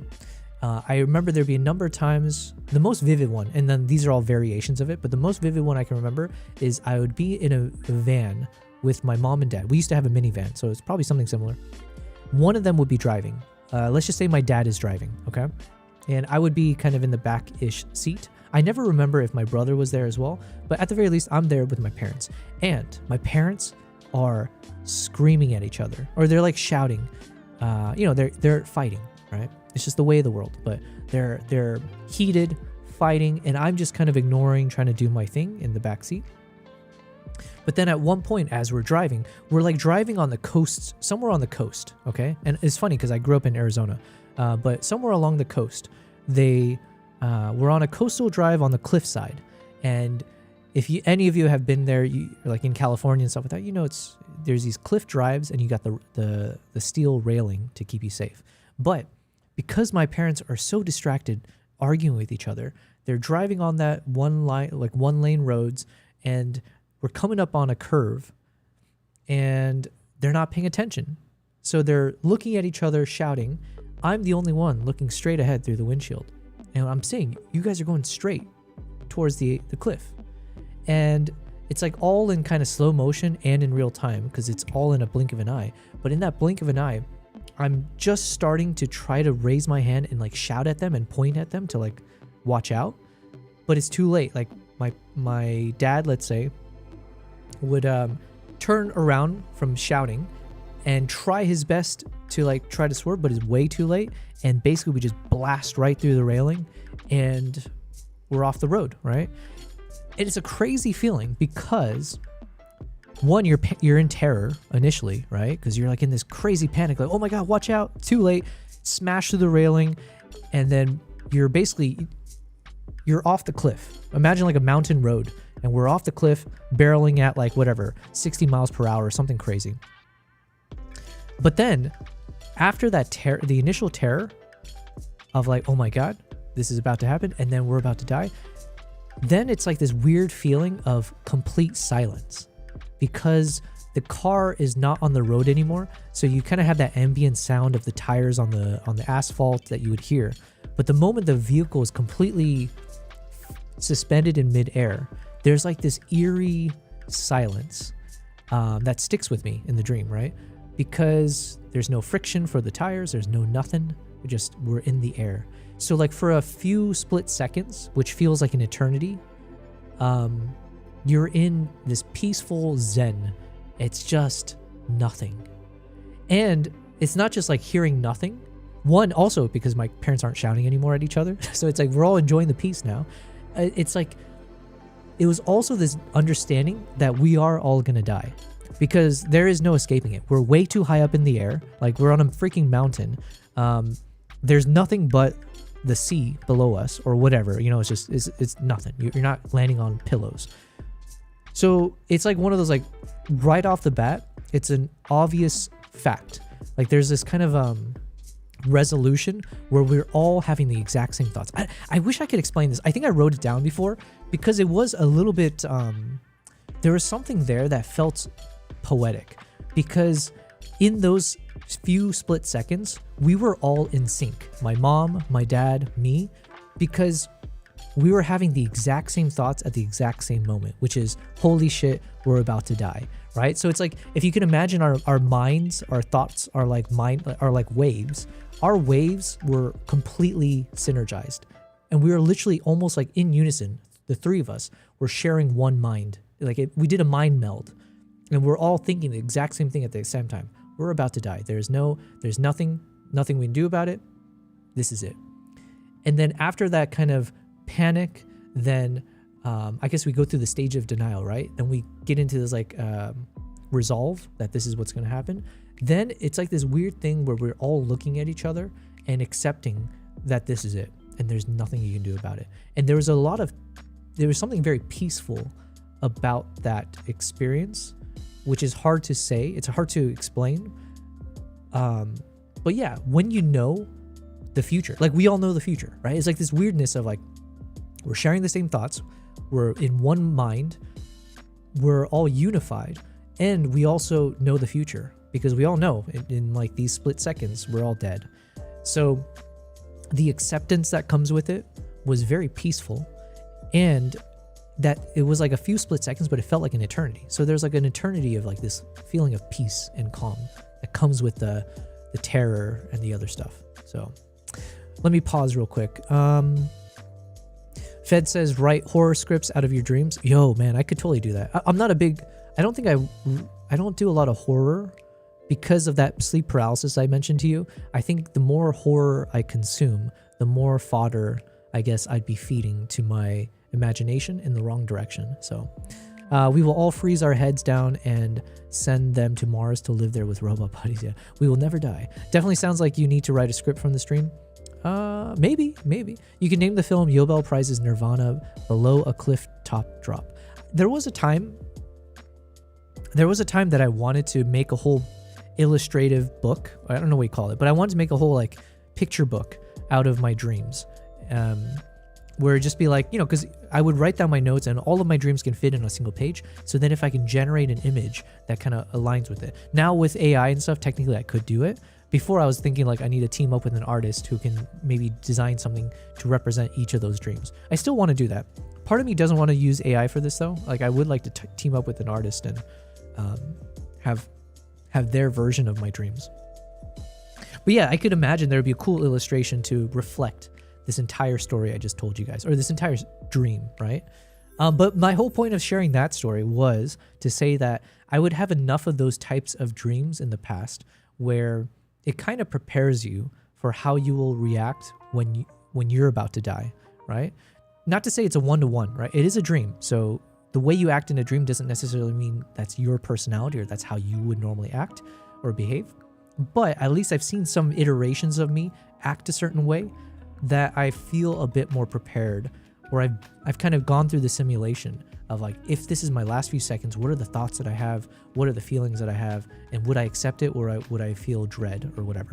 And yeah, so anyways, I've accepted my own death because I've kind of lived it a number of times. That's a crazy world, the crazy magic of dreams, right? Yobel's Crazy Dream series on YouTube. Yeah, that'd be cool. Listen, I got to stick to my existing YouTube channels, okay? But that could be some good ideas. All right. So I didn't do any work. Wow, look at us. We're just doing some Google Map. Oh yeah, I needed to talk to ChatGPT. What was I going to ask? Oh yeah, here we go. Hello, Amber. Can you hear me? Well, I reckon I can hear you loud and clear. Guess we're stuck together, partner. What Wild West of a question are you fixing to ask me now?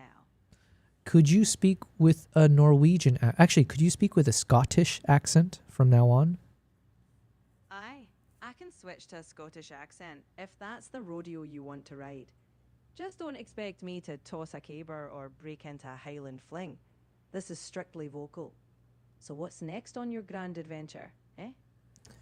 My grand adventure is... Oh, by the way, someone taught me a word who is Scottish. Craic. C-R-A-I-C. Do you know of this word? Oh, I know it. And let me tell you, it's not a drug problem. Crack's just what they call good banter, a bit of fun, a laugh with pals. Basically what you humans live for. Now, is your adventure going to be full of crack, or is it more of a tragicomedy? Well, I guess more of a tragic comedy, because the question... Oh, sorry, it's not about a story. I'm just... I wanted to talk to you for some advice. Right now, there's some crazy stuff going on in the Middle East, where I happen to be right smack dab in the middle of. I'm in Dubai, and so the airports are limited. Or they're mostly shut down, let's say, and things are getting a little hot and heavy. So I'm trying to figure out if I had to leave Dubai in the next 1 to 2 weeks and stay there for a little bit so that I can go on some of my upcoming travels without being blocked at the airport. I'm trying to think where I should stay. Initially, I was thinking I have a friend in Germany, so maybe I could try to leave Dubai before things get too crazy. And then if I'm in Germany, then I can go from Germany to travel to some of my upcoming trips, which are going to be in Africa. So places like Uganda, Tanzania, South Africa, that kind of stuff. But now I'm also curious, the flight from Germany to Africa, to any of those countries I mentioned, do they cross over into potential danger zone areas where they might cancel those flights? Or is there a chance that they would still have those flights, but they take a different route to be able to reach places like Uganda or Tanzania? And then separate question, is it better then to try to stay in somewhere in Asia instead, like Singapore, if I wanted to be somewhere that should be able to fly directly to Uganda or Tanzania without crossing into the Middle Eastern dead zone?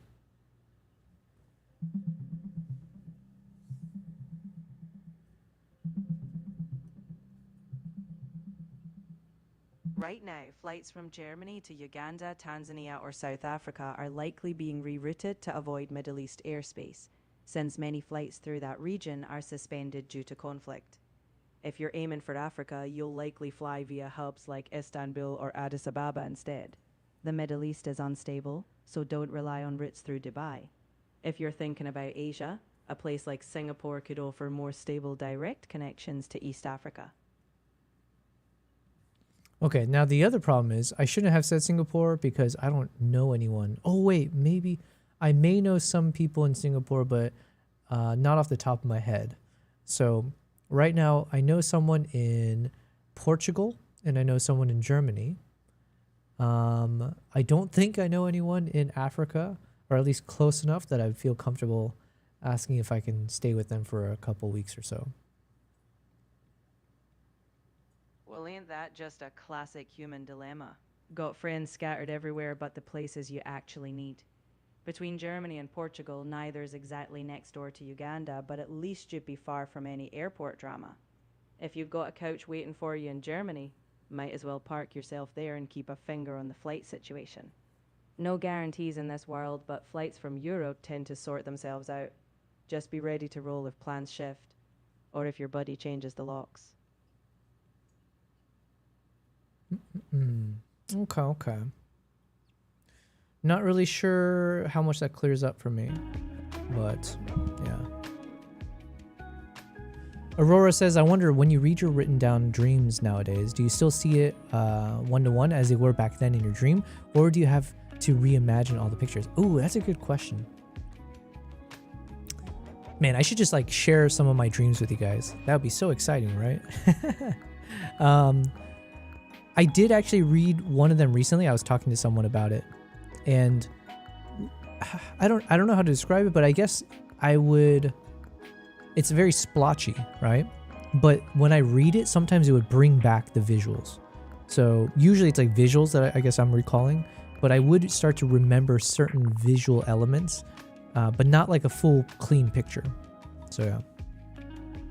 So like even now when I was retelling that story about the car crashing through and, you know, to our demise, the things I remember kind of stay true, but it's a bit murky on the edges, right? But it's like this, knowing that it was a vehicle, knowing it was like a minivan style, knowing generally I think it was my dad driving, but both my parents being in the front seat and like they're looking at each other and shouting, and then usually being like a coastal drive. So I remember viewing that kind of curvy road up a mountain, and like where you see the railing, but then beyond it's like the horizon of the ocean, right? So you see only water, and then we crash through.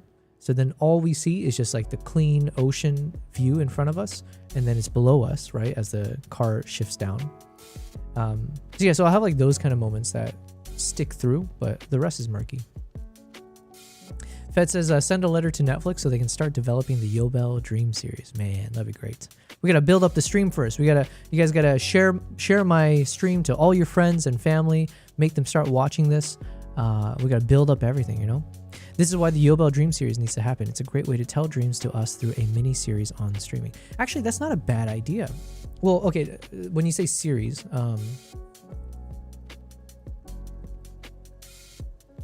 well, I say it's not a bad idea. I think I have I think I'm holding onto a bunch of nuggets of gold, not false gold, or what do they call it? False? There's a word for that. I think I got some real golden nuggets of stories from my dreams or other thoughts that I've written down, which could be fun entertainment. It could be something that's fun to hear on stream, but it'd be even better if somehow, again, if I say the dream and then someone could illustrate it and turn it into something better.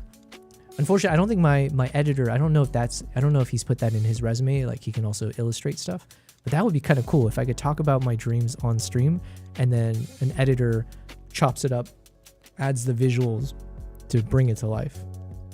I would totally start doing that. But yeah, it is something that I don't know what form or fashion. I do want to share it at some point. There's a reason I was journaling it and writing it all down, because for me it was all like ammo. These are all ammos for my potential or future stories that I want to tell. So yeah. Each episode is a dream? Yes. Wait 5 years and you can read all your dreams to AI as you just did before, asking the question. They can make you a complete visualization of it. That is true. And I just haven't put in the time to literally, I could technically just copy and paste all of what I've written and put it into one of these guys. Maybe I should do that. Maybe I should. Part of me was kind of holding back a little bit because I thought it'd be cooler to work with like a real artist for like a kind of like a children's storybook style kind of thing, but for adults, right? Because my dreams are a bit more dark than that.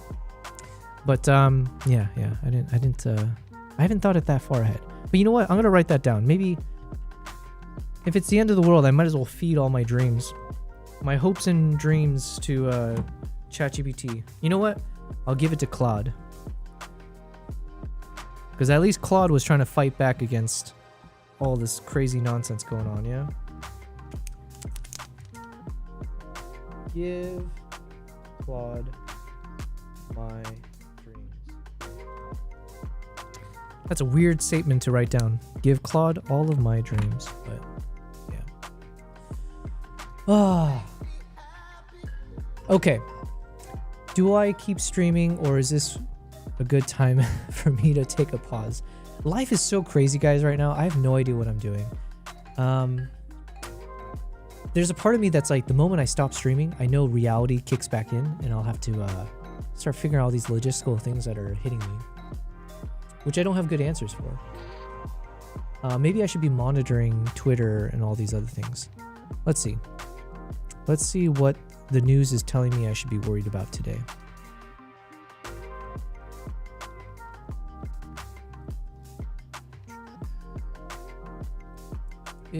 Not Israel. Dubai. It can be a follow-up. Fed says it can be a follow-up to the Indonesian series Joko Anwar's Nightmares and Daydreams on Netflix. Second season is Yobel Prizes Nightmares. I've never heard of this series before. But also, they're not all nightmares. I mean, there is a lot of death involved, but they're not all nightmares. And yeah, I don't know. There's got to be a creative way to turn some of what my dreams into something more entertaining. Hopefully you guys found that entertaining, at least this story. I did find it was very profound to me. That's why, I remember, that's why I wrote it down. But it was very profound. In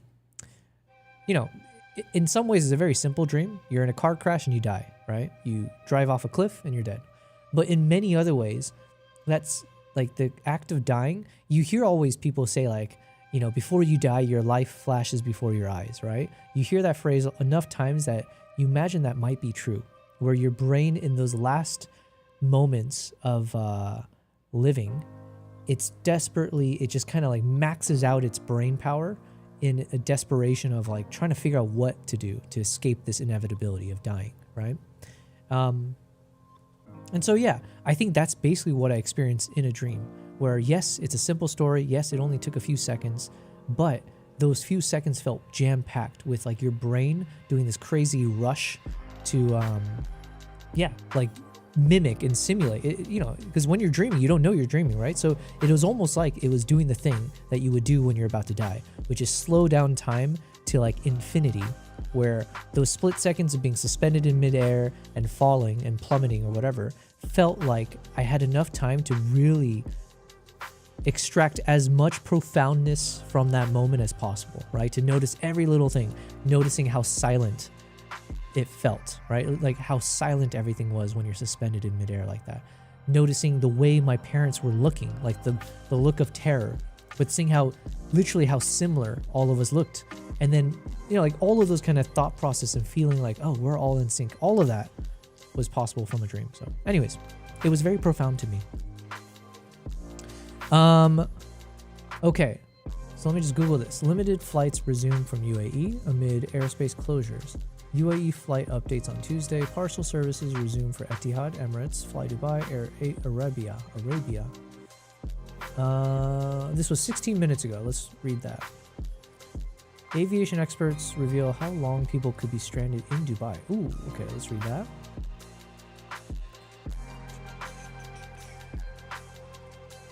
Loud bang heard in Dubai. Oh, guys, this was 26 minutes ago. I wonder if that's what I heard and felt, I guess. Hold on. All right, we're doing a little bit of a news stream today. But you know what? To just lighten it up, I'm going to put this picture, just so it's not all doom and gloom. Here's a beautiful picture of this bird here that I edited as we read all this.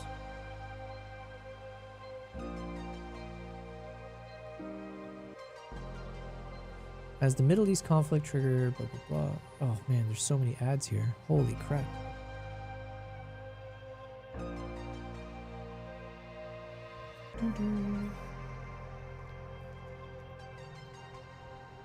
Wait, where's the actual news piece here? Oh yeah, loud blast heard in Abu Dhabi, Doha, Dubai. 186 missiles were launched against the UAE, of which 172 were destroyed, 812 drones were monitored, and 755 of them were intercepted. These are crazy numbers. I guess seeing the numbers spelled out like this, it does kind of make me go like, oh, damn. I guess there's stuff going on. You just don't realize it. But yeah, my assumption is this is the same blast that I had just heard, because that was about 26 minutes ago, and I think when I mentioned it on stream, it was roughly around the same time, so. Alright, following the commencement of Operation Epic Fury. I don't want to read the whole thing, I just want to see how long are people expected to be stranded. According to Ivan Stevenson, associate professor in aviation management at Coventry University, the length of time that individuals currently in Dubai will be made to stay put very much depends on the current state of affairs, especially as it's a constantly evolving situation. Well, color me shocked. This is like straight out of Captain Obvious. I could have said the exact same thing. The length of time that these people are going to be stuck, it just depends on the current state of affairs. You know, depending on if there's more tension or less. Okay, give me something an expert would say.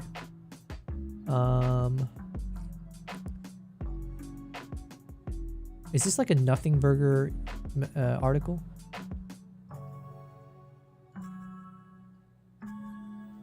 Yeah, literally has not even answered the question. What if you got a flight booked to Dubai? Can I book a flight out of Dubai right now?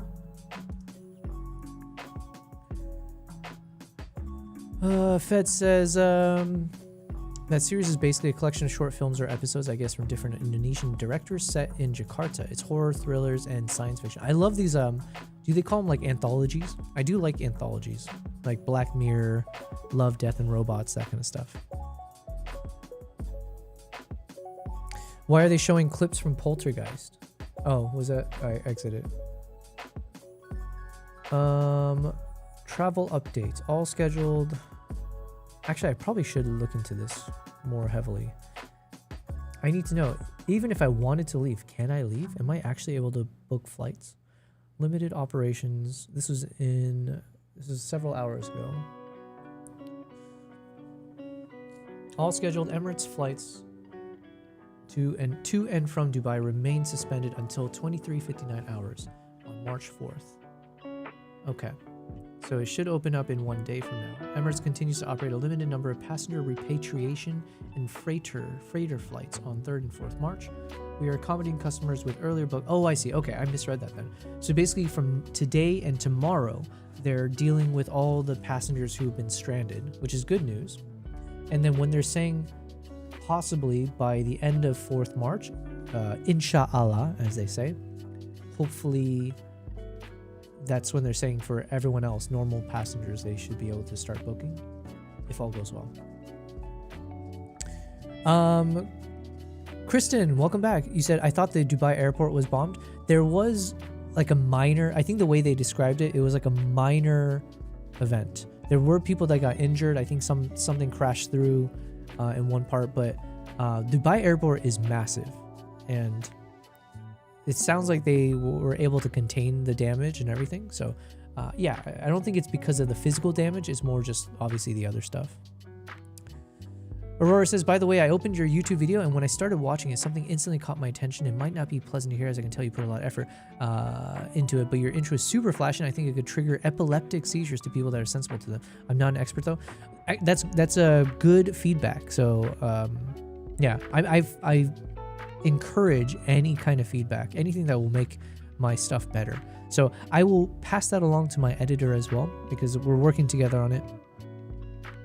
There is a mix of like that epileptic feeling, which I actually am okay with, because I think sometimes these things have to be very punchy, but there's probably things we can do in the future when it comes to like bright subjects or bright images, you know, contrasted with like darker stuff. So maybe there's something with that in mind to kind of help for the future videos. Thank you for sharing that. I appreciate it. Fed says, yeah, they bombed a part of it. U.S. citizens have to find their own way. Insane. Yeah. Oh, yeah. Someone was asking earlier, mentioning about Israel. And I think I briefly saw that, was it Mike Huckabee or someone made a comment saying, like, everyone, obviously they're like, hey, you guys should evacuate. But then they're like, maybe what you should do is like get on a bus and go to Egypt. It was like, wait, are you paying for this bus? Are you doing it? It's like, no, it's just find your own way. Be a survivor, you know, be creative. So yeah, the end times. Dubai airport is huge though, busiest airport in the world. Yeah, it's massive. Same with Norwegians who are there, their planes are canceled. Yeah. All right, let's keep reading then. We're accommodating customers with earlier bookings as a priority on these limited flights. Please do not go to the airport unless you have been notified directly by Emiratis, or sorry, not by Emiratis, by Emirates, or hold a confirmed booking for these flights. Emirates continues to monitor the situation. We will develop our operational schedule accordingly. The latest flight updates will be published on the website. Customers are advised to check flight status, review the latest operational updates on emirates.com, and check their emails. Okay.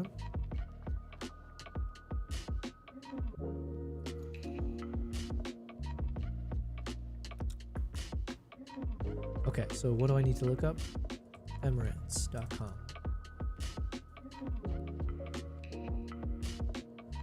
LOL, exactly. Be creative. Yeah, it's like be, there's a word I'm looking for. It's like be resourceful. It's like, basically imagine you're in The Walking Dead. All right. Best of luck to you. Or Hunger Games. You know, may the odds ever be in your favor. Okay, so I think it's the same message here, right? Yeah, this is the same message. Let's see. If I say I want to fly to Berlin. Let's do one way. Let's say I choose, I don't know, I'm going to pick a random date. 11th of March. I don't know. Let's do 12th. Wednesday sounds more in the middle. One adult. Search flights. Do you think flights are more expensive or cheaper? I imagine it's more expensive, right? Okay, technically, it looks like unless there's something that will stop me from actually buying the ticket towards the end, it does at least show some flights.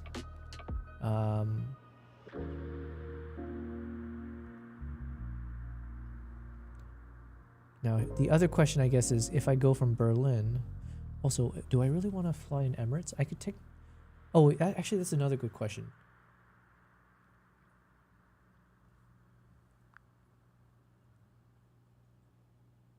Can you hear me?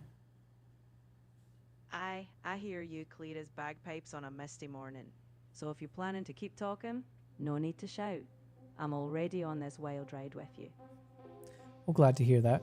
Let's say I'm able to escape Dubai by flying to one of these other countries.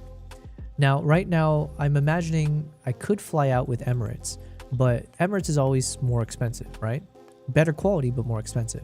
So the question is, if I took a flight with a different airline, there's no reason, right, that Emirates would be treated differently from the other airlines. Like, I know Emirates is part of the UAE, but are there anything that you know of where Emirates is getting like some kind of preferential treatment when it comes to allowing their flights to go through, but then other airlines may not be able to?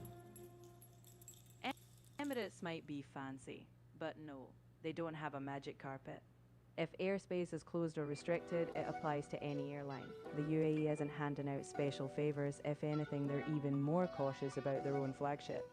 So if you find a cheaper flight out, it'll be treated the same. Just make sure it actually leaves the ground. Okay, so there might be some options. Because either I could fly with any airline, I could also fly from a different airport. Potentially, I could drive to Oman. So Dubai is neighbor...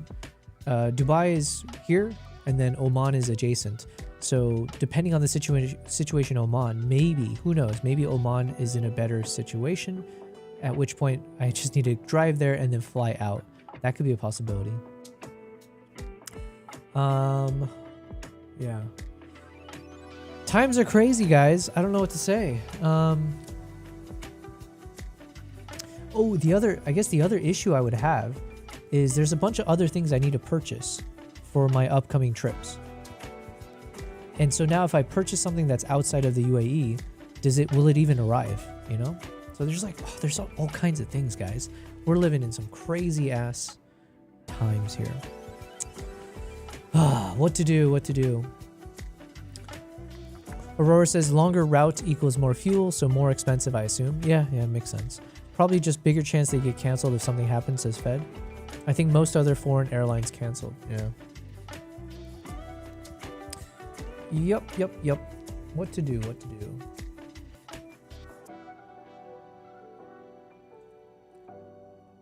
Okay, let me BRB for like 3 minutes. I just gotta respond to a few messages here, and then I'll be right back.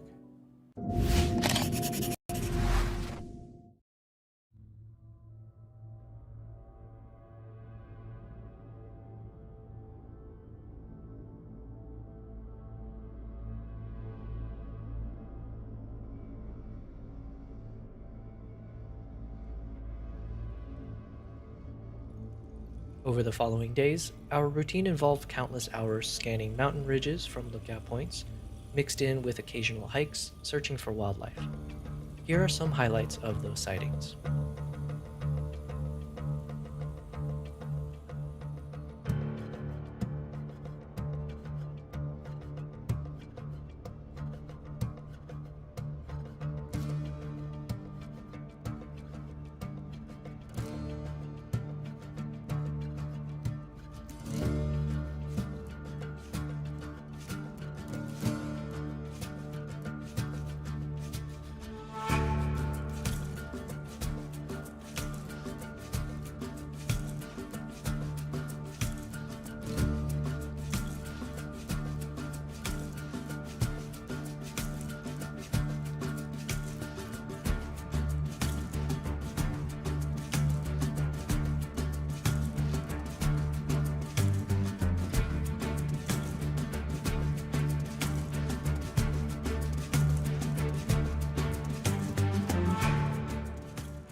Alright, let's dive into how I pack for Uganda, starting with the essentials, most of which fit in my Samsonite EcoDiver check-in bag. You can find all my gear linked in the description below. I opt for a soft case when flying within Uganda since they use smaller charter planes that have a 15 kg soft bag limit. I pack activewear shirts and trekking pants, mostly from Colombia. I pack my undergarments, of course, waterproof socks for the treks, and leg gaiters, which are a lifesaver against mud, sharp branches, and forest ants during the jungle treks. Also bring a pair of gloves if you're doing the treks, it'll protect your hands. Definitely bring a rain jacket, and for sun protection, bring the hat, sunglasses, sunscreen, and arm sleeves. The last one, it's great for people like me with tattoos. Neck gaiters are also a must. It's great for hikes, and it doubles as a face mask during ape encounters. And if I have space, I'll throw in a pair of normal shoes or sandals. The hiking boots I'll wear with me on the actual flight. You can't forget bug repellents, first aid kit, and toiletries. And then with the remaining space, I'll throw in all my non-battery camera accessories, like the tripods, gimbal heads, camera straps, lens filters, and cables. For context, all this packed up comes in at around 12 kgs. Moving to my primary carry-on, the Gitso Adventure 30-liter backpack. This bag is super durable, comfortable, and surprisingly spacious. It fits my Nikon Z9 camera with the 400mm f2.8 lens attached, along with a couple of other lenses like a 20mm f1.8 for the wide shots, and a 70-200 f2.8 or 85mm f1.2 for the distant or low light shots. I also packed my... Okay, I'm back. Ow. Kristen asked, was your mom freaking out? I have not spoken to my mom yet. I usually speak to my parents by my brother as proxy, because he speaks English and everything. So I've already messaged him like on the first day. I was like, I preempted. I was like, hey, by the way, all is well. Do not worry. Things are good. And I'll keep you guys posted if anything happens. So they're aware of the situation. I've had a number of other friends and family reach out, which is very kind of them. I'm glad I'm in their thoughts. It's kind of funny though, because I guess for most of my friends, even like my, what do you call it? The peripheral friends, people I knew back in the past or barely knew. For everyone, I'm probably like the only person they know that lives in Dubai or like anywhere in the Middle East. So, yeah. So, but yeah, I've told them already not to worry. I haven't told them anything more serious than that, because obviously I don't want them to worry. So, and honestly, I just don't think it's that big of a concern yet. I don't think physically it's a concern. It's more just like it's more of a mental warfare right now than it is a physical, at least here in Dubai. Elsewhere, obviously, it's a different story. But this is more of like a psychological warfare that's being kind of played out. And one thing is like whatever you see on social media, it tends to be overinflated towards the negative, right? That's just the way social media works. There's a phrase from someone famous or some kind of renowned person, I forget who, someone who made this comment about how news travels faster, bad news travels faster than good news, something like that. What is the quote about bad news travels faster?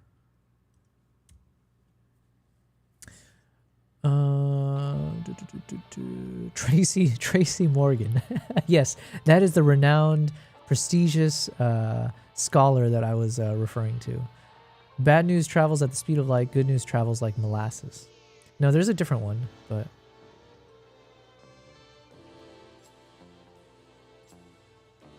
evil news flies faster still than good. Nothing travels faster than the speed of light, with the possible exceptions of bad news, which obeys its own special laws. I don't know, there's like something I'd read or whatever in the past where it kind of explained how, like you think about social media, it's like all the negative stuff that tends to be viral.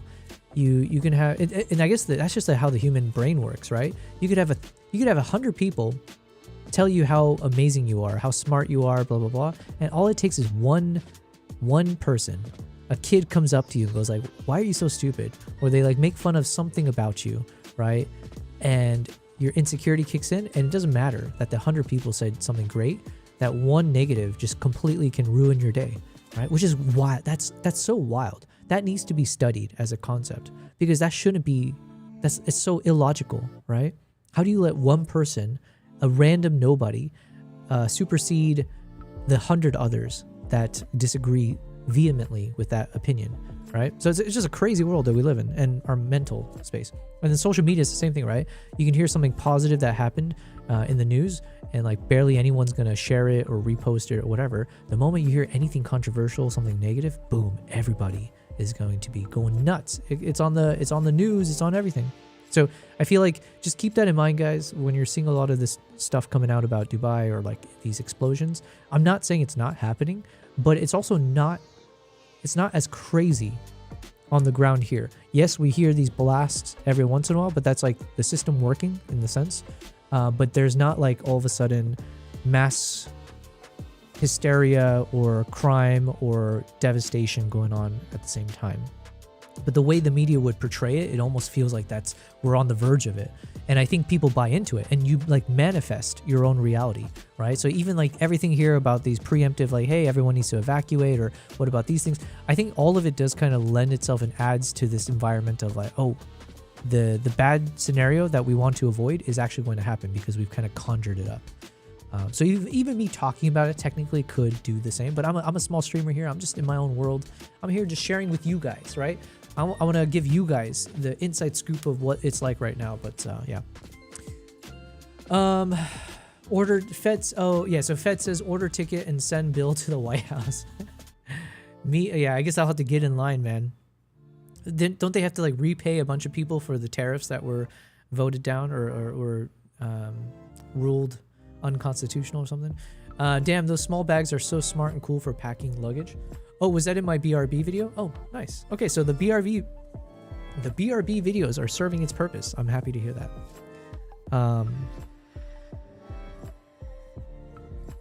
One second.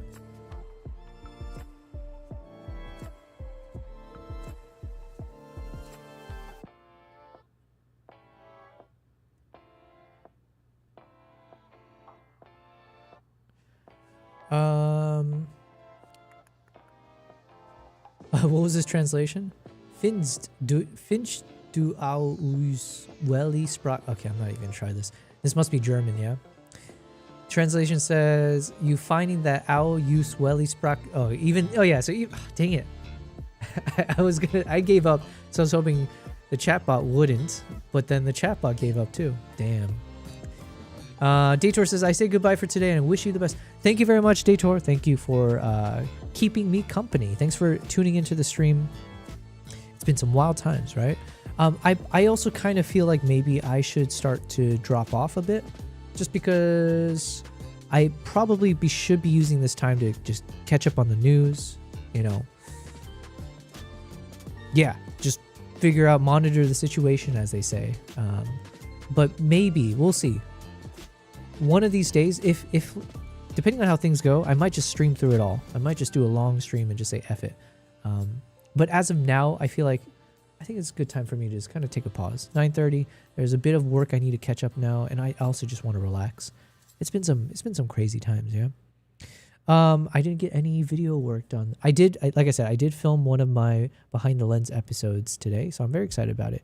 It was about this mantra that I have called expect anything, enjoy everything. It's something I came up with myself, and it's very catchy, okay? And it's something I came up with a few years ago. It's what I share with any photographers who join me on my trips. I think it's a necessity to have this mentality if you're going to get into wildlife photography, but I think it's also beyond wildlife. I think if you have this mindset, it can help you with almost anything that life throws at you, is my belief. It's called expect anything, enjoy everything.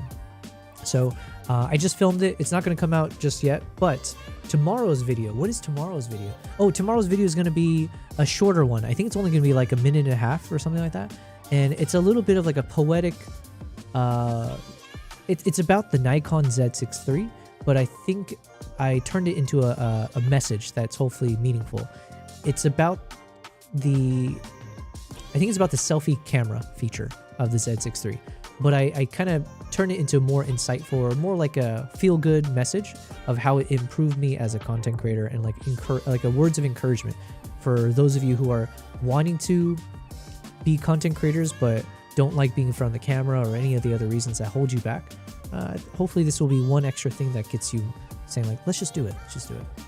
Aurora says, well, the thing is, it's not normal German. For the longest time, translators were never able to translate it, but some AI bots perfectly understand it nowadays and can translate it. I was just curious what your bot uses. Yeah, gotcha. But I think it's a simple Google Translator kind of bot. Okay.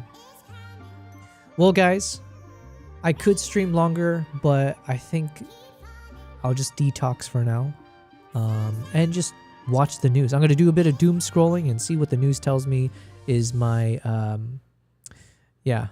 future. So thank you guys, though. Wonderful stream as always. I'll do a longer stream. Like I said, just bear with me as I'm navigating whatever this crazy thing is. Like tomorrow, for example, there's a chance I might stream at an earlier time. We'll see. All right. Thank you guys. Talk to you guys soon.